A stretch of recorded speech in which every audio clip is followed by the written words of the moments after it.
Welcome to Stoic Courage. She says it's about money, status, power, but when the lights go out and she's left with silence, what she longs for most isn't something she can buy. It's something she can feel. And strangely, the man who gives her that feeling isn't always the richest. He's the most grounded.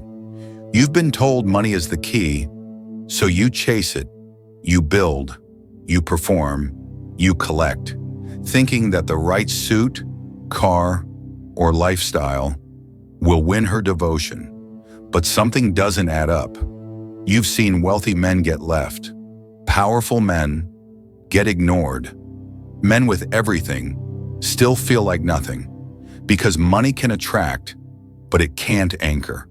It reflects what's already there, but it can't fake depth. A man can own a mansion and still beg for validation. He can wear a watch that costs a fortune, but can't hold eye contact without shrinking.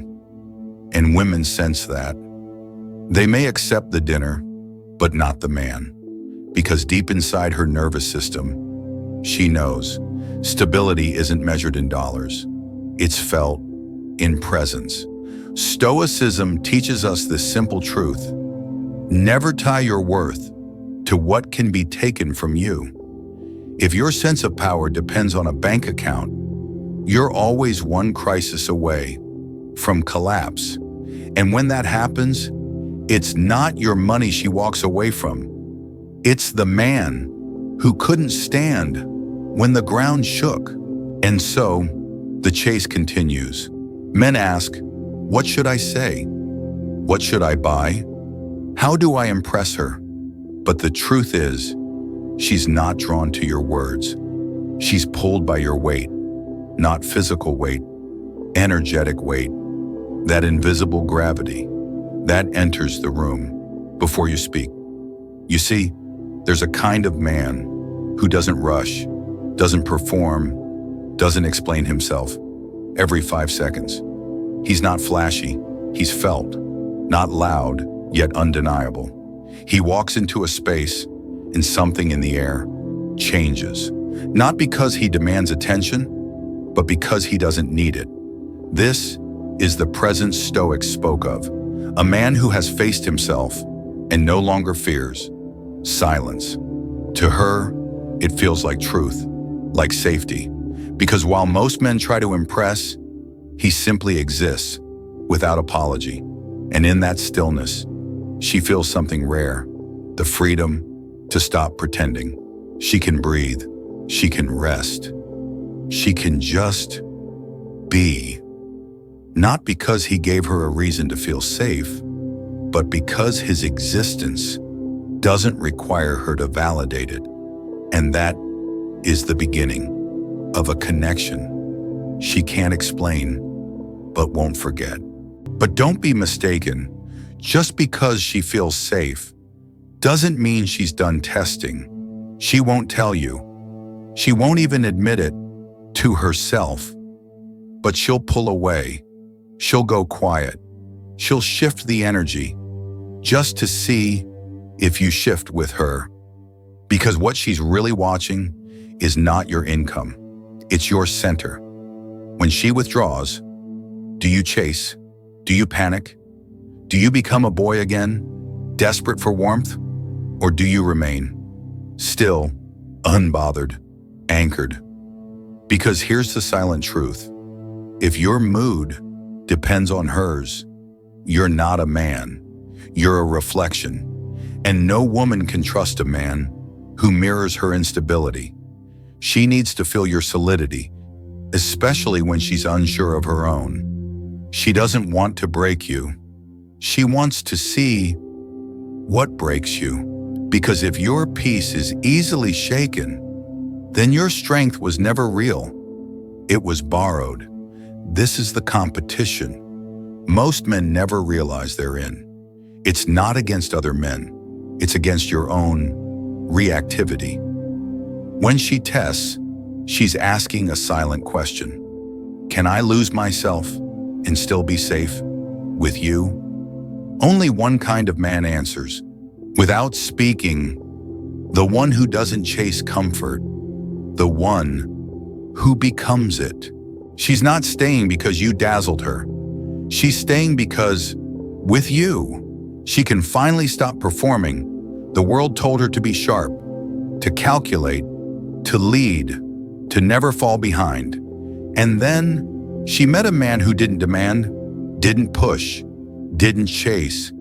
He just was. With him, she didn't have to impress. She didn't have to hide. She didn't have to stay alert for the next emotional trap. Instead, she could breathe. She could laugh without filtering herself. She could sit in silence without feeling pressure to fill it, because something about his presence calmed everything. She was trained to tense, not with words, not with gifts, but with grounded stillness. He didn't try to fix her, didn't try to control her, didn't need her to feel like a man. And that did something no luxury ever could. It gave her peace, not the shallow kind that comes from avoidance, but the rare kind that comes from self-mastery. She knew if he could hold himself together, he could hold space for her too. And in that space, she began to feel home. She'll never say it out loud. She'll mention your style, the way you carry yourself, maybe even how your voice felt in a quiet room.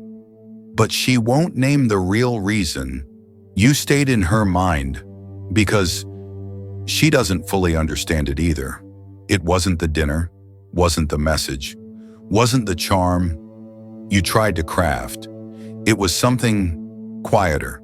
It was the way you looked at her, not to seduce, but to see, really see. It was how you stayed composed, not to win, but because you no longer collapse in uncertainty. You didn't chase, you didn't perform, you didn't flinch. And that presence left an imprint. Long after the conversations ended, long after she said she'd moved on, something lingers. Not your gifts, not your promises, but a feeling of being seen without being captured, held without being gripped, respected without being explained. And that kind of presence, it haunts her in silence. Because in a world of noise and performers, she met one man who didn't try to impress and became impossible to forget. Don't build wealth to win her. Don't chase power just to prove something. Become rooted, become still, become someone who doesn't rise or fall based on how others see him. Because when the noise fades, when the spotlight turns off, when the masks drop, what remains is presence. That's what she remembers. That's what holds her long after the moment ends. It wasn't your money. It wasn't your charm. It was your stillness, the kind that doesn't demand attention, but commands it without asking. The man who doesn't flinch, who doesn't beg, who doesn't break, he becomes the place where her nervous system rests, and no gift, no car, no vacation can match the feeling of safety beside a man like that. So if you're wondering what she truly values, it's not what you have, it's who you are, when nothing can shake you. That is more valuable than anything money can buy. And if this truth stirred something deep in you, you're not alone. Subscribe for more Stoic truths that don't scream, but speak straight to the soul.